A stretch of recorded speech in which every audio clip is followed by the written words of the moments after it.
Hi and welcome back.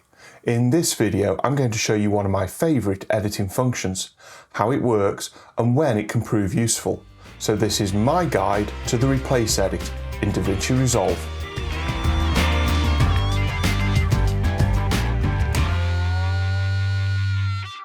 Firstly, let's take a look at how the replace edit actually works.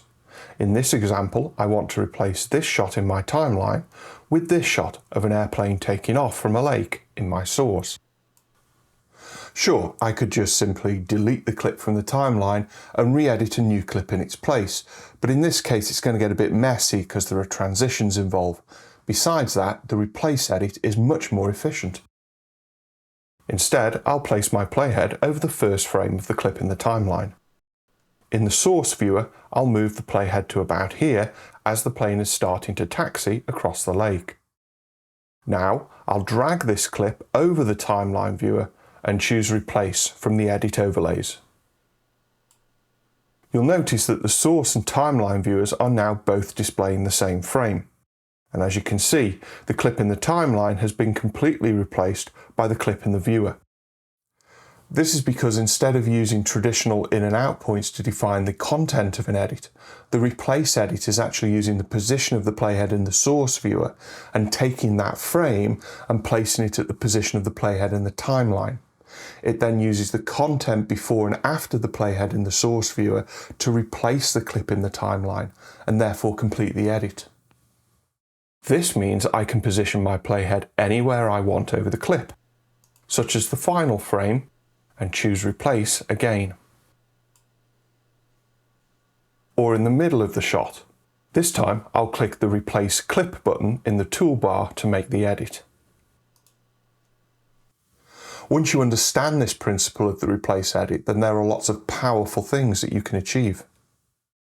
For example, this shot of an airplane flying overhead works well here in the timeline, but I also have a better take of the same sort of shot with people in the foreground.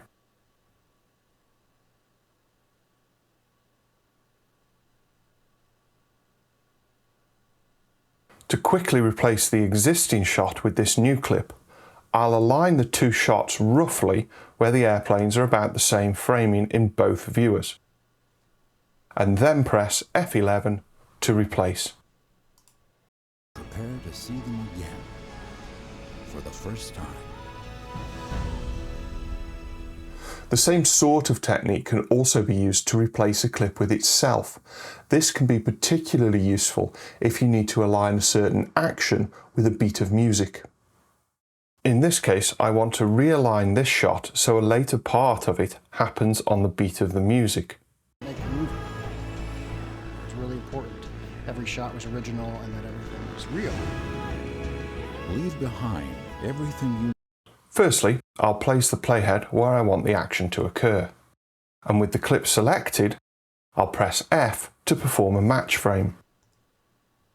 This reopens the original clip in the source viewer, and you can see the current portion of this clip I'm using by the in and the out points that have been added. Performing a match frame like this will always add in and out points based on the clip that you're match framing to in the timeline, even if there were in and out points on the clip previously. In the source viewer, I'll now reposition my playhead to a later portion of the clip and press F11 to replace the clip with itself. But now, the action is aligned to the beat of the music. Make it move. It's really important.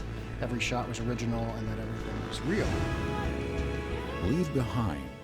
It's important to mention here that in and out points in the source will always be ignored when performing a replace edit. However, as we'll see in a minute, you can use in and out points in the timeline. But you can also use replace to edit audio into the timeline, and this helps syncing sound to picture much easier. I want to synchronize a sound effect to this clip. So I'll position the timeline playhead at this point, as the plane is about halfway into shot. From the media pool, I'll open this sound effect and align the playhead with the high point of the waveform. I'll make sure I'm targeting the correct audio track in the timeline before performing the replace edit. which syncs the audio very nicely. It was possible to shoot it, we wanted to go shoot it. Replace is also particularly useful if you want to change a clip on the timeline that has effects applied. In this timeline, I want to replace the logo that appears in the lower part of the screen. This graphic file is animated using a series of position keyframes, an opacity fade, and has a drop shadow effect applied. With the alternative logo in the source viewer, I'll position the source playhead so there's enough footage before and after to complete the replace. I'll ensure the correct track is targeted and press F11. This instantly replaces the logo without having to rebuild the effects and keyframes. Of course, these are all really useful examples of how Replace can make your editing life easier, but you can also use Replace to build in complexity into your edits too, even at a late stage. This timeline needs just a few more tweaks before it's completely finished. However, there are grades applied and audio levels have been set and mixed. First, I want to change the camera angle of this clip. Although this isn't a multicam clip, I've located the additional angles and they all have matching timecode. So I'll select the clip and add an edit point by pressing Command or Control B. In the timeline viewer, I'll right-click the timecode field and choose to display source timecode instead of the usual record timecode. This will now display the source timecode for the topmost clip in the timeline instead of the timeline's timecode. Making sure my playhead is anywhere over the clip I want to replace, I'll right-click the timecode field in the timeline viewer and choose to copy the timecode value. In the alternative angle for this clip, I'm going to right-click the timecode field and choose Paste Timecode.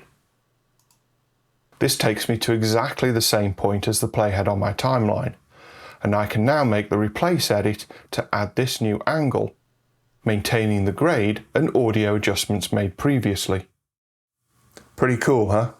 But you can also use in and out points to help make this process even easier.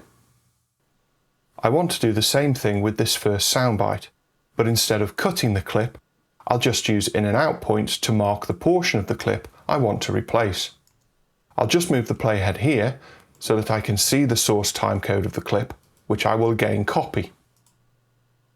Locating the alternative angle, I'll paste the source timecode and then replace the clip.